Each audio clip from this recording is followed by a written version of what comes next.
All right, now I'm recording it. So, we as socialists understand that, like most, if not all, relations of production and consumption, capitalism is a limited period of development in human society. Capitalism, as it builds its hegemony, builds a culture of consumption based around the commodity that in turn reinforces the authority of capital on society. To understand how capitalism has such a stranglehold on the thoughts, dreams, and ideas that are expressed in society, one has to understand the commodity, what it is, how it affects us, and the extent to which commodities rule over consumption. A commodity is not simply any object. Instead, it is the idea of its transaction, the exchange that takes place between two people or groups. This is where the value of exchanging goods or a commodity's exchange value begins to arise. Through the process of exchange, the status of the commodity is fully realized. When the status of a commodity is realized, its growth in consumption also develops in it a new culture of consumption, consumerism. This culture of consuming commodities develops the authority of the system that provides these commodities, and thus also determines how a culture measures the success in a society. The wealth of an economy, and ultimately its success, is measured in ways only understood in reference to commodities. The wealth of those societies in which the capitalist mode of production prevails presents itself as an immense accumulation of commodities. Quoted from the required readings is exactly this point summed up. What are your thoughts on this, specifically how capitalist society's wealth is measured by the accumulation of commodities? What does that mean, and what does that look like in our society? I guess that means that the more developed capitalism is, the more that it would have put into more capital it would have put into production, and therefore more it would have got out as accumulation, as accumulated outputs. Right. Right. And a bit more specifically, right? Um, where so being a bit more specific on that point, right? So what is when we're talking about commodities, right? Produced. When when they're being produced and they're being accumulated, right? This process, how do we understand its relationship to society, right? Like how does this affect society, the way we produce these commodities? Um, in that it in that it uses labor power. Uh, uh, I mean, yeah, I can't it remember what does. the It do- exact term was. I believe. Are you asking about labor capacity?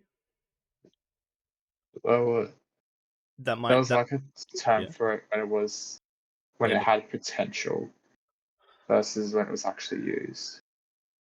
Right. Are we talking about socially necessary Oh, labor?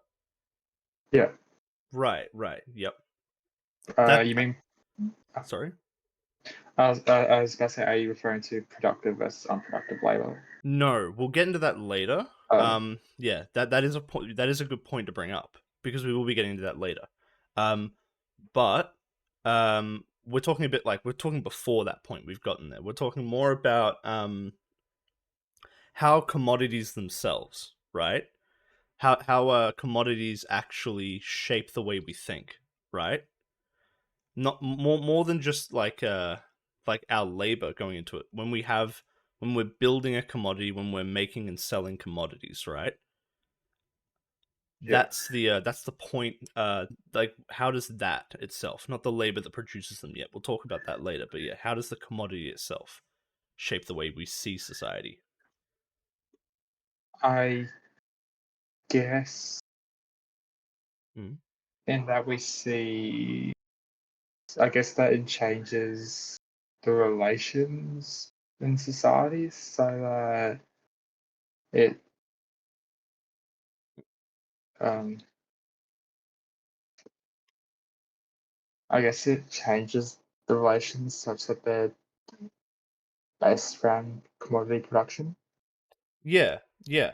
So we when we look at the world around us and the way we sort of understand we understand sort of the best parts of the world, or even like or the worst parts of the world, places where we want to live, places that are better than others. We try to understand them in relation to commodities. Yeah, Yeah.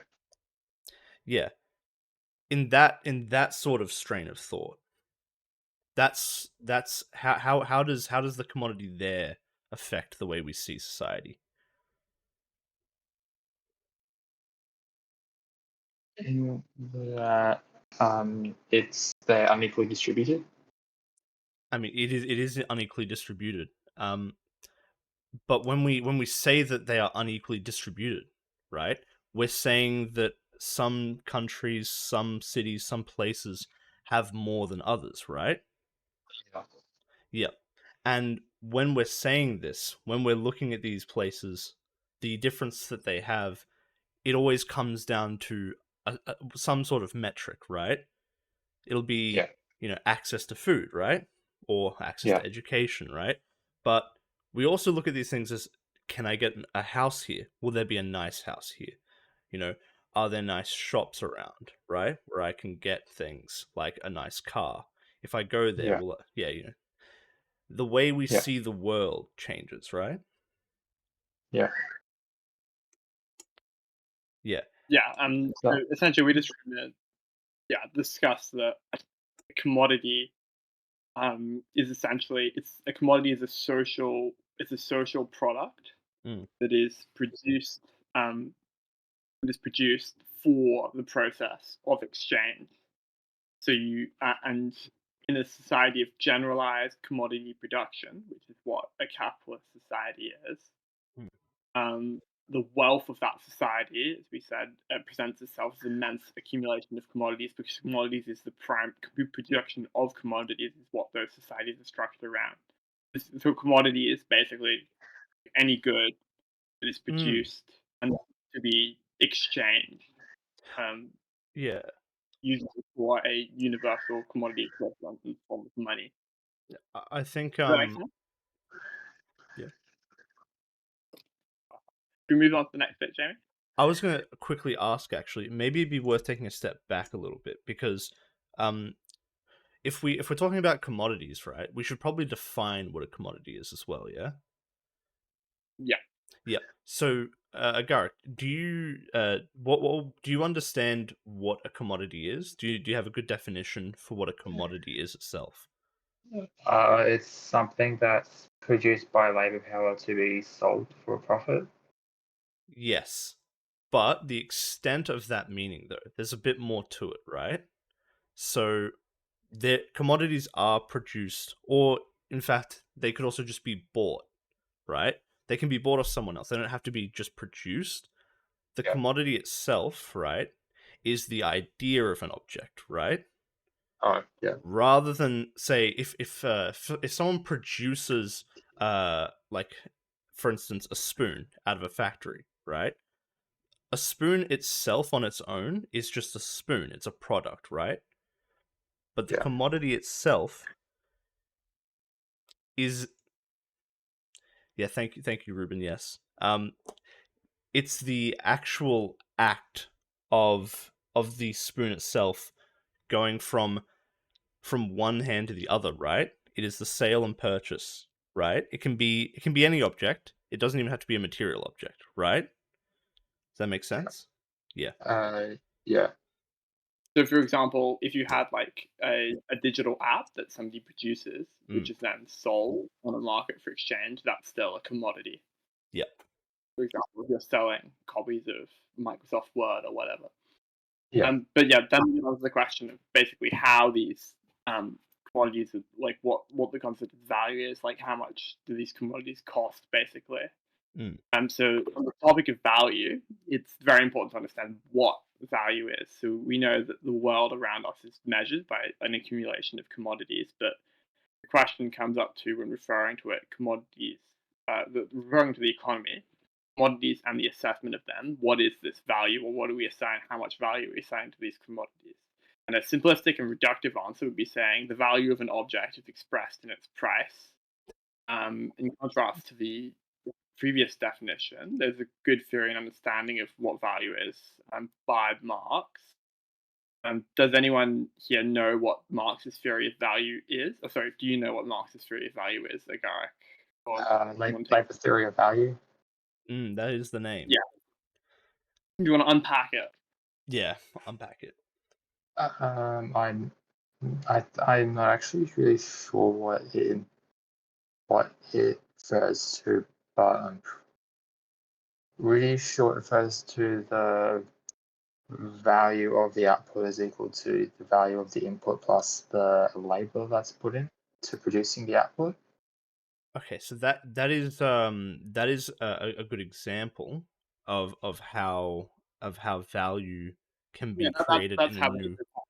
Yeah, yeah, that's good. That's essentially it. So yeah, the socially necessary labor yes, added to the value of the input, which could be another commodity or raw values extracted again with labor behind them, mhm, and then plus the value, this like the amount of socially necessary labor power, which is also a commodity kind of.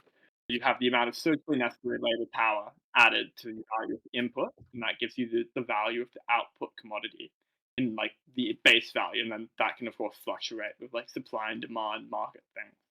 But yeah, the base Yeah. value of that commodity is from the socially necessary labor power. And that socially necessary labor power is like the average amount of time it takes to make a product. So if like I make shoes really slowly, but because it took me 4 hours to make this shoe, doesn't mean that I can sell it for the cost of 4 hours of my labor. It mm, costs the average, which is 2 hours. Yeah. mm. Make sense? Yeah. I So guess. essentially, when we like give value, and then like there's the whole complex thing like modifiers, like skill, but like yeah, it essentially commodities. The value of commodities arises from their from the labor put into them. Is it Right. And time or a skill? Is it like a combination of both? the socially necessary labor time. Yeah. So Yeah, yeah, if you have, but if you have like skilled workers, but the way that works is if they've their skill is they've been educated, and the education makes their labor more productive. It doesn't make it makes their labor. It puts a modifier on how productive their labor is, for example. yeah, Yeah. And they also have a skills monopoly over particular goods. That means yeah. they can charge more labor power and increasing the price of those goods. Is that also a modifier or No, no, that's just like increases the cost of labor power in that instance because they've got a skills monopoly. uh Yeah.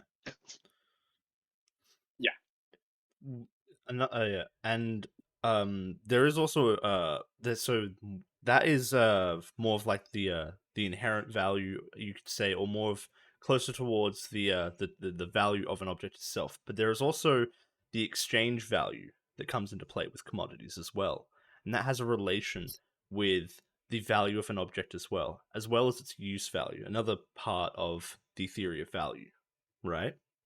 yeah. Do you understand what exchange value and use value is? The use value is the use of is the utility of a commodity for being used for a certain purpose, and the exchange value is the amount of currency, is its ability to be exchanged for currency or other commodities. Um, Sorry, could you run that one by me again? I think I cut out a little bit there. The use value is the commodity's ability to be used for Mm, a certain ends, and the exchange value is its ability to be exchanged for a set amount of currency or other mm. commodities. Yeah, yeah, that's pretty much it, right? and the important Yeah, thing there is currency, so like money, is essentially Yeah. a universal commodity. mm, It's something that you're exchanging for, but it can be exchanged with any for any commodity. And then Um, Another interesting thing about use values is there can be use values without exchange values or Mm. value in general. Because if you were to produce an item and then use it yourself, that wouldn't be a commodity. It would just be a use value. Yeah. So it's only within this particular social relation of exchange that we have the creation of value, which is the exchange value, Mm. and the commodity form. Yeah. Within this particular this process of commodity exchange is in itself the process that creates the commodity. Yeah. Yeah. That makes Yeah. sense. Yeah. Uh-huh. Yeah. Now, so with understanding how the relationship between a commodity and its exchange creates this sorry, it doesn't create, it realizes this exchange value, right? It This has a way of relating to labor, right? Because almost all commodities, right, Or as far as I yeah. can think of, unless there's an exception I'm not thinking of here, are all produced through labor or some form of labor plus other inputs, right? Yeah. And they're either born out of another commodity or they are themselves their own commodity. The this exchange value, right, has in a way a relationship to labor, right? Yeah. Do you understand that relationship itself, and do you think you'd have a good way to explain that relationship? What relationship? Sorry. So the relationship between the exchange value of a commodity and the labor that produced that commodity, right? We've Yeah. gone over it a little bit more, but yeah. Yeah. I guess I think it's that the labor power that is used to produce the use value in the commodity. Yeah. Yeah.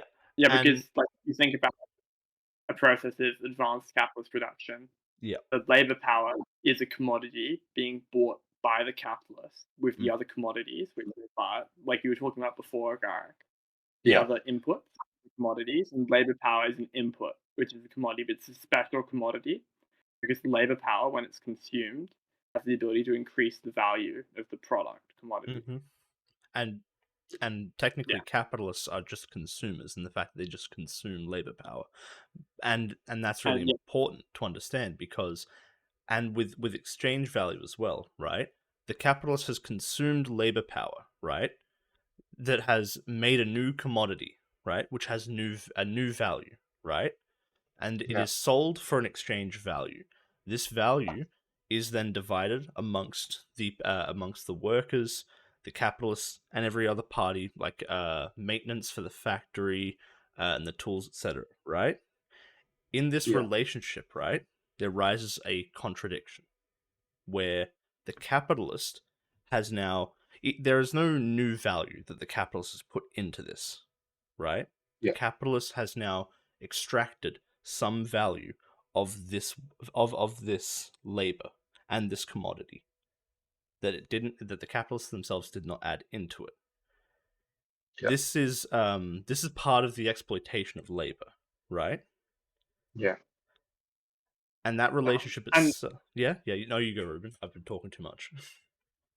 yeah, and another thing that's I mentioned, touched in the supplementary readings, it might be touched in the main reading as well, is about like what socially necessary labor power is. So it's not Mm, just like the average time it takes to produce a commodity, because you could be producing mud, right? You could be Yeah. making mm, mud, or maybe some people buy mud, but most people don't want to buy mud.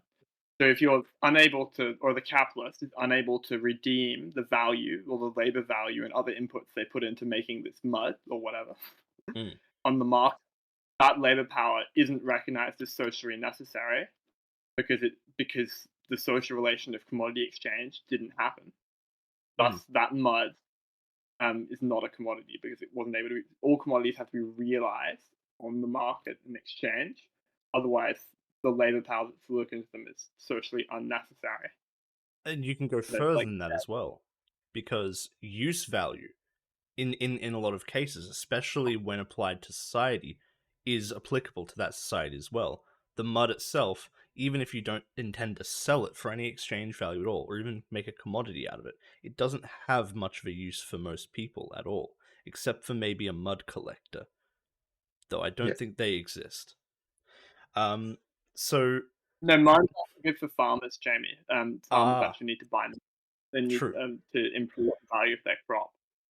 So it was actually a bad example for me to choose. But yeah, Technically, they would buy fertilizer. No, also, I think yeah, Marx made the mud cake point as well, actually, in Capital, didn't he?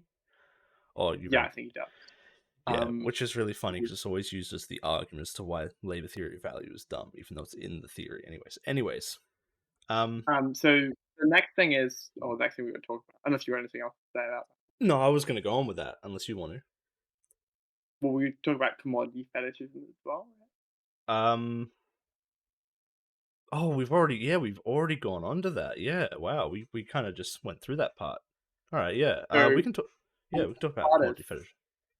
general commodity of like this society based on the general production of commodities. There's a specific phenomenon that's occurred, which is commodity fetishization. Did you read about that in the readings? Could you give like a quick explanation of what it is? It's I don't actually remember it, but I You don't have think a go. yeah, I think it's the extra emphasis placed socially on commodities Mm-hmm. Yeah, uh, yeah. as capitalism develops. Mm-hmm. It's technically technically the commodity fetishization.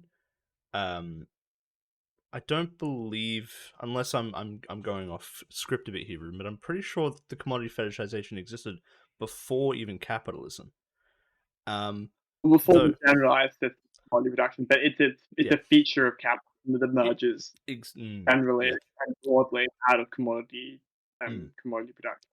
yeah, and to understand what commodity fetishization is, it's probably best to understand what fetishization meant as well when it was used as a term, right? And you were pretty on point with the whole idea of it's given an emphasis, right, on a commodity. Um, but also the term fetishism or fetishization. It's the definition used to be essentially this idea of an object or a thing having a supernatural ability or power to it, right? Like another ability, something extra to it that wasn't obvious to it, something intangible, right? Yeah, And this is something you can make uh, a passing sort of observation at with things like advertisements about how an object will make you braver or something else, but that's not the where it ends at all. It's only where it starts. Um, do you kind of get the trail where we're going down? Do you think you could yeah. sort of talk more on that, or Not really. Not really. that's okay. That's okay. So when we talk about when we're going down this trail a bit more, the the best place to understand commodity fetishization is the supermarket, right? Yeah, The idea of things that we buy, right? Like when you think of a banana, you have an image in your head of this banana, right? It is a food that you eat, right? That has a price tag, a rough value, right? An exchange value. It has all these other attributes. It's healthy. It's good for you. All blah blah. Right now, there's another aisle over. You've got cookies, right? Boxed up and with branding on it that shows you the cookie on the box, right? These are yeah, all ideas of what you are going to purchase, right? They're not the actual they're not the entire process that made it, right? Labor had to be yeah. put in to make these commodities, have them Yeah, moved to the shelves. yeah. Yeah. You're referring to like the idea in someone's head of the actual thing, the commodity. Yeah. But it's also something that happens when you're there with that product, right? it's more than just sort of knowing the person personally who made it. The idea that these commodities, that you'll buy them and they'll just be on the shelf later again for you to buy again, right? These are items that you can buy because that you have a certain amount of money for. Like you can buy a certain amount of stuff, a bread loaf for $1 or $2, right? It's like $3 now, something ridiculous. And the idea of that just being a fact of life, right? Where did the bread come from? Doesn't matter, right? It's there now for you to buy, right? And the idea that uh, it'll always be the commodity for you available for you to buy in that state. It doesn't matter where or how it got there. It just matters that it's there for you, right? Are you getting this sort of train of thought? Yeah. Yeah. And the way that sort of relationship between the commodity itself, how it's sold to us, how we consume it, that also goes back to society itself, right? We see this in a lot of ways. Places like, say, if you wanted to say you're out, right? You're somewhere in Melbourne, right? You're far from home. Maybe I don't know where you live, but I assume you don't live in Victoria. No, I'm Yeah, Brisbane. yeah, there you go. Yeah, so you're in Melbourne for some reason, um, and you're staying at a hotel. The hotel doesn't have food that you can buy there, right? So you go out and you look for a place to eat, right? Yeah. You're already going out and looking for a place to eat, um, based on this idea that there will be places that are going to stock all sorts of kinds of foods and serve them up with all these different ways. You can find what you're looking for, right? As Yeah. like, yeah, this idea and the way you're approaching it, right, is a culture. It's enforcing this culture upon you, right? Not that it forces it, is the way to consume in a capitalist society. It makes us view the world as a center of commodities, right, to be Yeah. consumed. You said viewing the world as a center of commodities to be consumed, right? Yes. Oh. Yeah, does that make sense? Yeah, it makes more sense. Yeah. Yeah. And a big part of that culture of consumption as well, right, is that it reinforces the society that's provided that consumption to you, right? Yeah, Do you understand how sure. that works? Because you'd be giving you'd be well, because when you buy, you'd be giving money to the shopkeepers and the capitalists who um owns the process that produce the bread, and that would allow them to continue stocking bread and producing bread, Mhm. for Yeah, example. that's it. That's the very material way that you reinforce it, but also the legitimacy of that system, right? The idea that so consider society at large, right? That consumes in this manner, right? They now see the world in this way, right? As a world of consumption, right? That are Yeah, primarily consuming commodities. When they look to yeah, the rest of the world, they compare their lives of commodity consumption to the rest of the world. And because, like us, we live in a very rich country with a lot of commodities, an intense accumulation of such, we always compare ourselves to be at the height of wealth, at the height of consumption, and we Good also example. yeah. A Here good you go. example of commodity fetishism and how deep it goes is like the actual measure we use to determine wealth is gross domestic product, I which is didn't how want to many put that in, but commodities yeah, it is. are consumed. It's how many. It's the ultimate example of commodity fetishism. So Yep. it's a measure of how many commodities get consumed. That is Mhm. society, not the amount of labor power behind those commodities actually producing the value.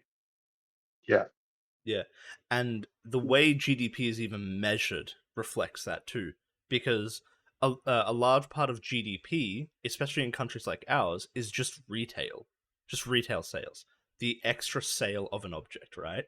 Because all retail businesses are are just buying a commodity from something else and then selling it in another place at a higher price. Yeah. Yeah. Yeah, I mean, that's pretty much all of the discussion questions, actually. Is there any sort of like ideas that you've got coming out of that? Sorry. Reading. So, I'm just sorry. I'm just not really sure what what you were trying to get at with like I kind of get what you meant by commodity fetishism, but like Mm. I'm not really sure like what the actual like application of it was. As in, like, is it a critique or? Okay, so yeah, you go, Ruby. Sorry. It's an observation about how capitalist society works, that the object of the commodity, which is central, is fetishized, and the actual labor behind it is essentially ignored, and it's a way that facilitates and Okay, yeah, deepens makes much more sense. that particular relation to the commodity, and the way we relate to it deepens capitalist ideology Yeah, and the capitalist mode of production, because it removes the idea that labor is factoring into it, and it focuses on simply this social relation of capital personified. Does that make sense? yeah, makes a lot more sense now. If we need to highlight, it's essentially arguing we need to highlight the actual labor behind the commodity, Yeah. to move. Well, like it's like a tactic. You could highlight labor behind the commodity to properly explain how capital works and why we need to overcome it and stuff. Yeah. Yeah, so it's an observation of a phenomenon emerging from a general commodity exchange society. Yeah, Yeah, yeah, James.